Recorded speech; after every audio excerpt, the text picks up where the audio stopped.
안녕하세요. 이 세상의 모든 상식과 지식 이상지TV입니다. 치킨집 앞이나 도로를 달리다 보면 폐식용유를 가득 실은 차량을 볼 수가 있는데요. 과연 이 폐식용유는 어디로 가는 걸까요? 무슨 용도로 쓰이길래 저분들은 폐식용유를 수거해 가는 걸까요? 이상지TV에서는 이렇게 수거되는 폐유가 어디로 가는지에 대한 궁금증을 해결하고 또한 폐유의 활용법에 대해서 알려드리겠습니다. 시청하시기 전 구독과 좋아요 부탁드릴게요. 우선 환경부에 의하면 폐식용유는 가정이든 업소든 하수구나 다른 곳에 폐유의 폐식용유를 함부로 버리시면 안 된다고 하네요. 만약 하수구에 그냥 흘려보내실 경우 기름이 흐르다가 배관에서 굳어버린 채로 계속 쌓여가면 하수구가 막혀 큰 공사로 이어질 수 있는 위험이 있습니다. 그리고 식용유는 안 굳을 것 같은 느낌이지만 식용유 또한 하수관계에 굳어서 눌러붙을 수도 있습니다. 실제로 한국에 계신 중국분들이 원룸 건물에서 과도한 기름을 하수구로 흘려보내서 특히나 겨울에 배관 전체가 막혀서 건물주가 큰 공사비를 주었다는 사례를 최근에 들었던 적이 있었는데요. 만일 음식점들이 모든 기름을 하수구에 버린다면 우리 하수관은 기름으로 꽉 막히게 될 뿐 아니라 환경오염에도 큰 영향력을 미치게 될 거예요. 수질오염이 될 뿐만 아니라 토양오염에도 영향을 미쳐 환경오염의 주범이 될 수 있습니다. 이렇게 버려진 폐식용유는 1리터당 20만 배의 물로 정화할 수는 있었지만 그렇게 되면 훨씬 많은 자원의 낭비가 되는 상황이 오게 되겠죠. 그렇기 때문에 환경부에서는 폐유의 폐식용유는 분리배출 대상으로 지정했고 폐기물관리법 25조에 따라 지정 장소에서 처리하지 않고 아무데나 보관 및 처리를 할 시 과태료나 벌금을 부과할 수 있도록 했습니다. 그 정도로 폐유의 폐식용유 처리에 유의해야 한다는 것입니다. 소량의 식용유만 나오는 보통 가정에서 폐식용유를 수거해도 수거량이 많지 않습니다. 그렇기에 소량은 웬만하면 키친타올로 닦아낸 후 생활 폐기물에 처리하는 방식이 일반적입니다. 하지만 소량의 폐식용유가 발생하는 가정집과는 다르게 음식점은 음식을 조리해야 하므로 폐유의 폐식용유가 대량으로 발생하게 됩니다. 대량으로 발생하기 때문에 폐식용유의 처리 방법에 다시 한번 고민을 갖게 됩니다. 음식점 중 튀김류나 볶음 메뉴를 취급하는 음식점은 특히나 폐식용유가 대량인데다 자주 발생해야 보관만 할 수 없는 노릇입니다. 음식점에서 나오는 폐식용유 양을 다 합치면 27만 톤을 넘긴다고 하니 그 정도로 많은 양이 배출된다는 것을 알 수 있습니다. 그렇다면 우리가 궁금했던 폐식용유를 수거해서 무엇을 하려고 할까요? 진실은 뭘까요?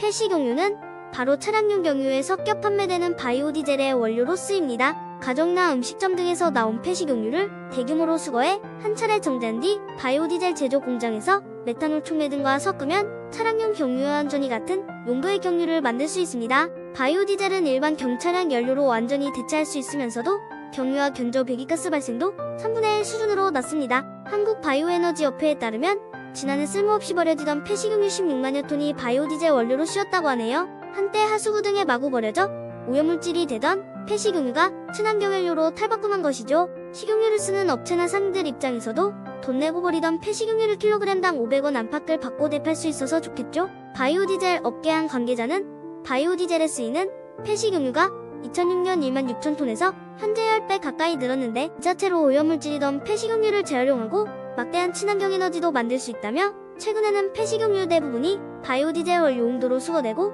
식용유 수거 작업을 포함해 5천여 명의 고용 유발 효과도 있다고 설명했습니다. 폐식용유가 바이오디젤로 거듭나기 시작한 건 2006년 정부가 바이오디젤을 경유와 혼합 사용하는 시범 사업을 시작하면서부터라고 해요. 이어 2010년 정부는 경유 대비 혼합 비율을 2%까지 끌어올렸습니다. 현행 신에너지 및 신재생 에너지법 시행령은 자동차용 일반 경유에 바이오디젤을 3% 이상 육류적으로 섞어 쓰도록 하고 있습니다. 현재 시중에서 팔리는 주유소 경유는 바이오디젤 3%가 이미 섞인 상태인 거죠. 유럽과 미국 등에서는 1990년대 초반부터 바이오디젤을 경유와 섞어 쓰도록 했습니다. 산업통상자원부에 따르면 바이오디젤 혼합 비율은 독일과 프랑스 등 유럽연합 국가에서 7%, 미국 2%에서 10%를 비롯해 브라질 10%, 인도 20%처럼 두 자릿수를 넘는 곳도 있습니다. 세계적으로 친환경 에너지 사행 의무가 강화하고 있는 터라 정부는 바이오디젤을 더 적극적으로 활용할 방침입니다. 산업부는 바이오디젤 의무혼합 비율을 확대하는 내용의 신재생에너지법 시행령 개정안을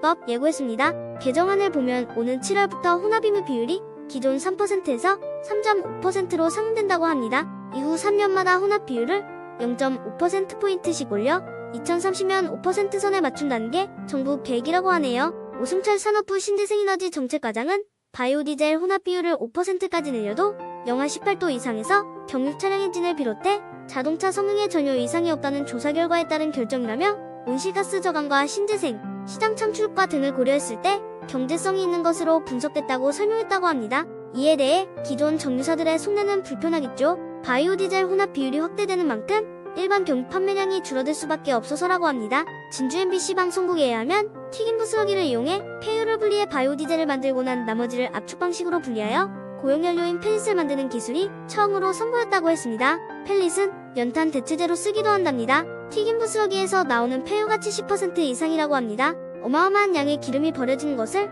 온전히 재생에너지로 바꿔버려진 것 없이 사용할 수 있다는 거죠. 그럼 여기서 한 가지 궁금증이 드는데요. 개인이 바이오 디젤 연료를 만들어서 사용하면 안 될까요? 전남 순천에 소재한 바이오 디젤 업체인 A사는 2008년 8월 사업 목적이 아닌 자가 소비 목적으로 바이오 디젤을 생산 판매하는 것이 불법인지 아닌지에 대해서 항의하기 위해 스스로를 고발했습니다. 이 소송은 관련 분야 전문가들에게 많은 시사점을 안겨주고 있습니다. 1심에서는 판매 목적이 아닌 자기 차량에 사용하는 것은 합법이다 라는 판결을 받았지만 2심에서는 제조업 등록을 하지 않았기 때문에 위법으로 판결받아 벌금형 50만원을 선고받았습니다.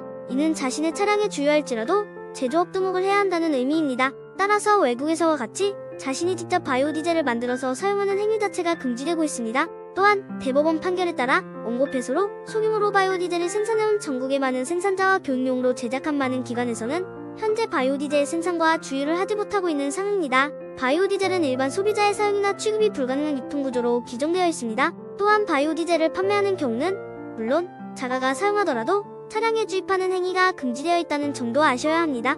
이유는 바로 바이오키트 등 바이오 디젤 제조기기 판매업자들이 자가 사용 또는 판매 목적이 아닌 경우 불법이 아니라는 소송을 제기했지만 법에 같은 조항이 규정되었고 바이오키트건은 대법원에서 원고 패소였기 때문입니다. 결론은 개인이 바이오 디젤을 만든다 하더라도 개인 차에 넣을 수 없다 입니다. 이렇게 폐식용유를 수거해가는 이유를 이제 아시겠죠?